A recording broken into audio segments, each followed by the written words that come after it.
Back with us here, ladies and gentlemen. Let's take a look at the numbers from set number 3. Yun lang ang nakikita natin diferensya rito, Topex. Serve points by Ateneo. Yeah, that's those numbers at service. Gaya sinabi natin, hindi na ibabalik nitong FEU. I guess that's one of the things that they have to ponder upon looking at the third set. At let's see kung ano adjustments ang gagawin nila dito sa ating fourth set. Well, set number 4 na po tayo from the arena here in the city of San Juan. Ito pa rin po si Noel Zarate kasama si Topex Robinson at si Noreen Go. Ateneo will be serving to open set number 4. Lamang po ang Lady Eagles dito, 2-1 against FEU. And the first serve by Abril Pahe does not even make it to the net. Hindi nga napansin ni Coach Mikmik Laborte kasi Coach Mikmik looking at yung sa lineup ng kanyang team. But then again, I guess one of the factors that FEU has to consider, hindi pwedeng masyado nilang palakihin yung kalamangan ng Ateneo or even kung sila yung mas lumamang. I guess that's one of the advantages that they should look upon dito sa ating fourth set. Well, Jeremy Vivas taking advantage of a bad reception there by Ateneo, putting it away 2-0. Ang ating score sa pagsisimula nitong ating set number 4. Carla Bello and Charo Soriano. Season. And Jose has to put this one over. Here's the attack. Acevedo. And that one, gumapang papunta sa antena. Galing dito sa reception nitong si Charmaine Season. So 2-1 right now. Ateneo scores their first point here in set number 4. Labang pa rin po ang FEU. Carla Bello once again will be serving. And that one goes long. Ganda basa doon ni Rosa Antaganas. Again, those service turnovers really hurting itong Ateneo. That's why this game, nagkaroon ng kalamangan kagad ang FEU 3 against 1. Bello setting up Acevedo, and Acevedo tried to add. That looks like it was supposed to be Charo Soriano's ball. Pero nakuha lang nito si Acevedo na mas maaga. 4-1 FEU. Morada serve. Bad reception once again. Free ball possibility here from Ateneo. Here's April Jose. Back set. Papunta rito kay Season. Oh, and Gabriel cannot get to it. And FEU now leading 5-1. I guess doon sa ating third set, well, even though Ateneo got that set, I guess the momentum shifted to FEU side kasi nga naman malaki na yung kalamangan ng Ateneo, but then again, humabol itong FEU. So I guess coming to the third set, FEU got a little bit of an advantage momentum-wise. Ito malaking bugtong para sa FEU. When your setter is the one that receives, who will get the second touch? Si Taganas tanggaling sa likuran pa para habulin yon, and it did not work. So Ateneo scores 5-2 FEU. Charo Soriano, jump serve. Grabe! Yun na lang masasabi natin dun eh.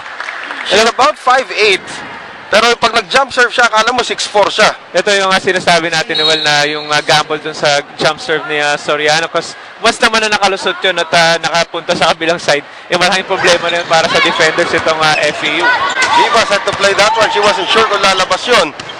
And Cabanag with the free ball. Quick set to Acevedo. And Ateneo now starting to cruise here. I guess one of the things that FEU's been looking upon is how to stop itong si Acevedo because she's one of the players of Ateneo na talagang nagbibigay ng malaking problema para dito sa koponan ng Lady Tamaraw. Well, ang problema nila ngayon, pag pumasok na naman tong serve ni Charo Soriano, how to get it? You cannot get it.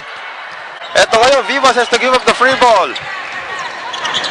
And Mishak Kimpo, attacking once again. Ito si Kimpo. Season setting up Vivas. Vivas turned back at the net. Hindi daw tanamaan ng mga taga-Ateneo. 4 touches against FEU. Tied at 5. Ang pinagdadasalan lang ng FEU dito, mapagod si Charo Soriano sa ginagawa niya. Pero mukhang hindi mangyayari yun. Soriano, very consistent so far, at least here in this jump serve. Again, Taganas, the best defender na ang nakasalo nun. Here's the setup for Patty Taganas. Again, Patty Taganas with the top spin attack. Ateneo now starting to use their coconuts, Tovex. Yeah, I guess coming from Coach Mikmik Laborte's side, na sinasabi niya nga na dahan-dahan lang because tactically speaking, kaya natin itong itong FEU, wag lang tayo magmamadali. I guess that's one of the reasons that gusto ni Coach Mick Laborte, medyo set up ang kanilang gawin because they wanna capitalize on their advantages. Charo Soriano, that is 5 straight jump serves already that she has put in. Cabanag turned back at the door by the two lefties of Ateneo. And here's Taganas on the attack. The other Taganas gets it. And a net violation against FEU. It'll be either Season or Jose ang matatawagan dito. Breaks going Ateneo's way at the start of the fourth set. But makikita natin kung anong adjustments ang gagawin itong mga manlalaro ng FEU. Charo Soriano, 5 straight jump serves. 6 straight jump serves now. Jose Cabanag. Finally, natapos na ang rin ni Charo Soriano as the server of Ateneo. But that was good numbers being put up by Charo Soriano sa kanyang mga jump serves. If you're gonna look at the ratio, is 5:1 yata. Oo, basta 5 out of 6 nakuha na niya doon.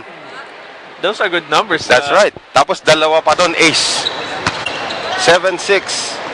Ateneo up by 1. Oh, Acevedo. And because of that error, tabla na tayo ngayon, Topex. I guess yun yung isa sa mga problema ngayon for both of these teams because if this game comes to an end na medyo close, those errors will really matter. Cherry May Vivas serving. Stephanie Gabriel. Carla Bello setting up Pati Taganas. Oh, bad reception there by April Jose. Vivas keeps it alive. Cabanag with the free ball. Combination. Acevedo blocked there by Shaira Gonzalez. Taganas set up that time by April Jose. And a double touch here. That is so unfortunate para sa FEU. Sa lahat ng hard work na ipinakita ng Lady Dams, it takes an unforced error to give Ateneo the point. 8-7 ahead of FEU.